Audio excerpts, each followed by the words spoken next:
عامر بشیر صاحب سعودی عرب سے پوچھتے ہیں، جناب میں نے زندگی میں بہت نمازیں چھوڑ دیں، اب تو نماز باقاعدگی سے پڑھتا ہوں، مگر پیچھے رہ جانے والی نمازوں کے بارے میں شدید پریشان ہوں، برائے مہربانی قضائے عمری کا طریقہ بتا دیں۔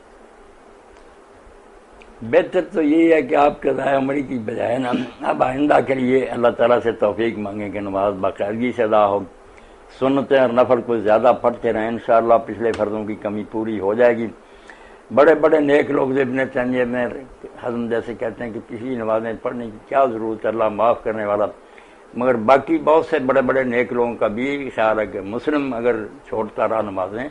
تو وہ چونکہ قائل فلان کی فرضیت کا وہ اس کی ذمہ قرض بن گئی، تو اس کے لیے امام شافعی رحمۃ اللہ نے جو بات تجویز کی نا وہ بہت ٹھیک ہے، بوجھ بھی نہیں بڑھتا اور ادا بھی ہوتی جاتے ہیں قضا نمازیں،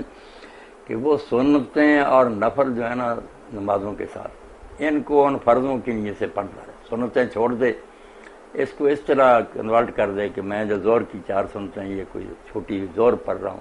اسی طرح ہر نماز کے ساتھ یا وقت ملے تو 17 رکھتے ہیں، صبح دوپہر شام جب بھی موقع ملے سارے دن کی اکٹھی قضا کر دیں، زیادہ کا موقع ملے تو کر دیں، 2 فجر 4 ظہر 4 عصر 3 مغرب 4 عشاء، وطروں کی قضا کی ضرورت نہیں،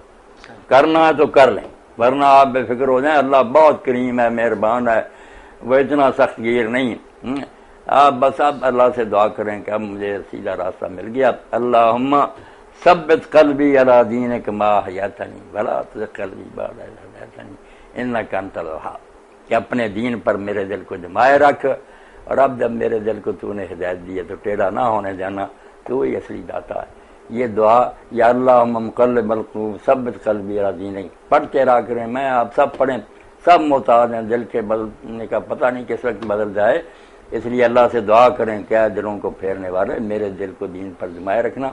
اللہم مقلب القلوب ثبت قلبی علی دینک۔